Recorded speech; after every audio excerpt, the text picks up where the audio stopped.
The 911 magazine in the fast lane. Race car driver Mark Webber takes the 911 Turbo GT1 for a spin and tells how turbo technology moved from racing to production cars. Plus, an overview of the 911 Turbo generations and the top athlete among the SUVs, the new Cayenne Turbo GT.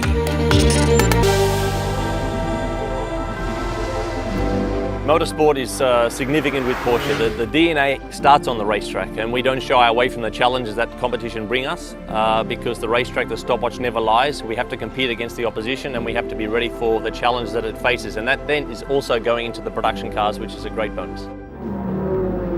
So in 1972, with the 917-10, they won the World Championship with really the first turbocharged race car, and with that inspiration, they then put the first turbo in actually Louisa Piech.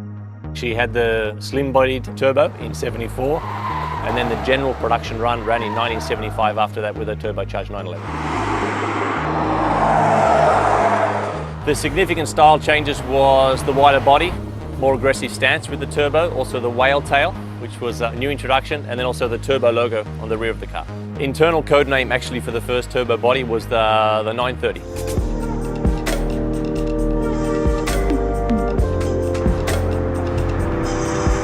My favorite is the 997 GT2 RS. I have one. It's got a lot of power. It was still, the 997 was quite light, around 1,300 kilos. It was one of my first turbos I bought. Well, the latest generation is the 8th generation, the 992, 650 horsepower. It's an extraordinary engine, incredible performance. Turbo for me is 911 sheer power. From the 993 onwards, it's always been all-wheel drive. Racing drivers always love four-wheel drive cars. It now has variable aerodynamics, and it's really been the spearhead of the 911, if you like, in terms of the turbo component, being with a tremendous engine, tremendous power, and pushing the boundaries. Whoever thinks of Porsche 911 invariably associates the turbo models with the iconic sports car brand.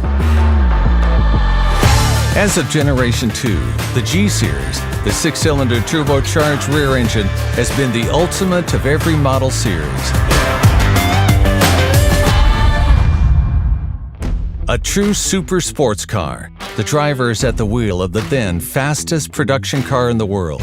Distinctive features, a large spoiler and the turbo logo at the rear, internally referred to as the 930.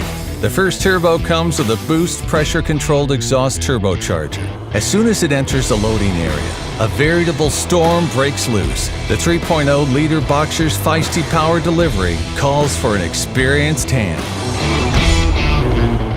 After 3 years of construction, and thanks to intercooling, the turbo reappears with a power increase of 40 horsepower. A world first for a series production vehicle.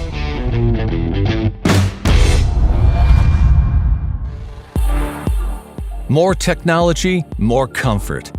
With a smoother acting turbocharger and chassis optimizations, Porsche presents the completely revised third generation in 1990.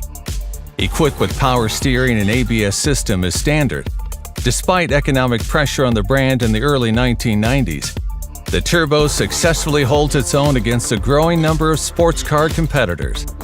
This is achieved through clear development goals that apply to every turbo generation, technical refinements, and higher performance.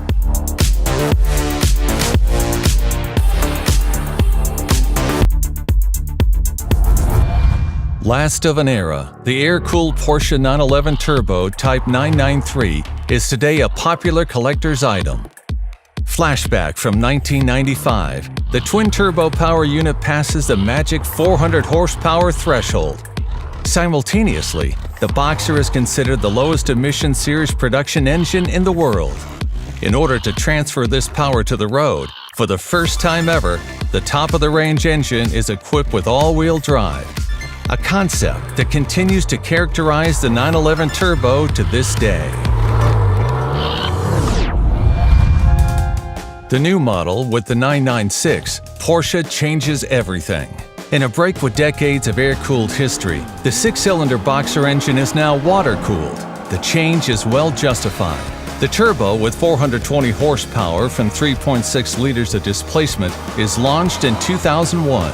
This model generation is based on a completely new technical platform. For the first time, the customer can choose either a 6-speed manual gearbox or a 5-speed Tiptronic automatic. In addition, an entirely new ceramic brake system sets new standards in safety. Evolution rather than revolution, the 997 Turbo is launched in 2006. Thanks to variable turbine geometry, VTG for short, turbo lag is reduced, a significant difference from the rough predecessor of the first generation. As of 2010, the 7-speed PDK replaces Tiptronic and features a differential lock on the rear axle for even better traction. New technologies. The 991 brings with it only the third complete platform change in the history of the 911. Active aerodynamics appear for the first time. The rear spoiler is optimally positioned, depending on both the speed and driving dynamics program. Another technical highlight is the rear axle's active steering. These technical developments always serve one purpose: maximum agility on the road.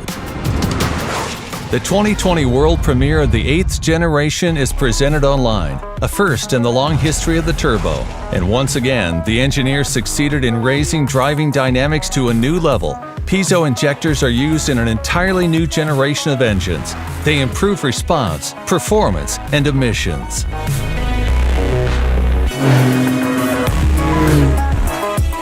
Whether it's the forebear from 1975 or the 992's perfection down to the last detail, they have all claimed and can still claim to be the worldwide benchmark for performance-oriented sports cars, something every generation has lived up to.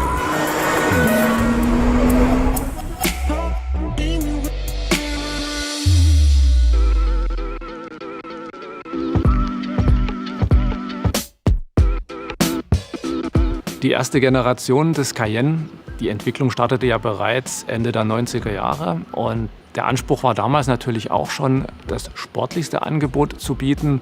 Beim Cayenne wollte man dann 3 Dinge: eine breite Spreizung zwischen Alltagstauglichkeit, Langstrecken-Reisekomfort und einer Offroad-Performance. Und neben dem Basis, dem S und dem Turbo war der Turbo S das leistungsstärkste und performanteste Derivat an der Stelle.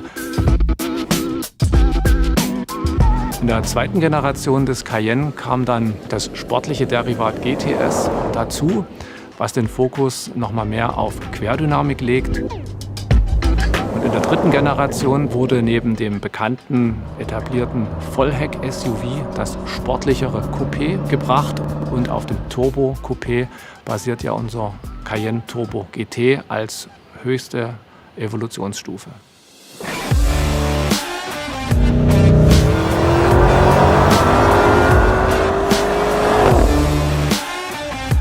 Wir hatten den Turbo GT von Anfang an im Blick, also dass wir so ein Modell machen wollen.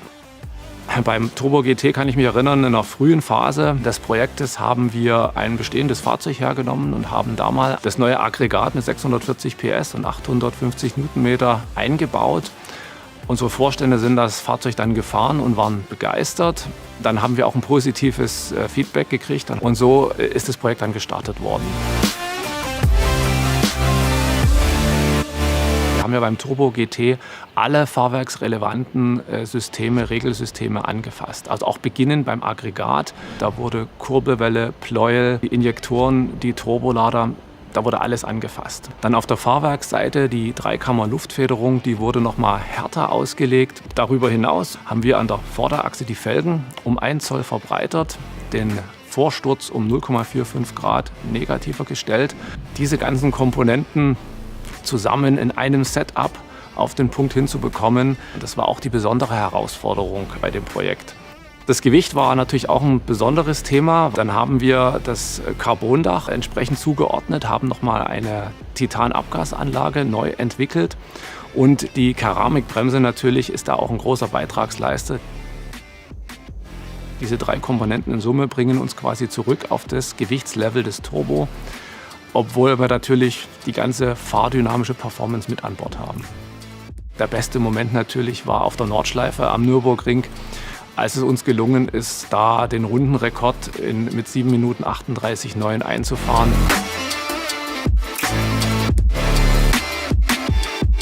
Ich denke, wenn man die beiden Fahrzeuge, also erste Generation Turbo S und unser aktueller Turbo GT, wenn man die sich so anschaut, dann sieht man schon die Evolution. Da liegen irgendwo 15 Jahre dazwischen, aber dennoch finde ich, das ist schön. Wir wissen, wo wir herkommen, das sieht man dem Fahrzeug an und das ist es, was Porsche ausmacht.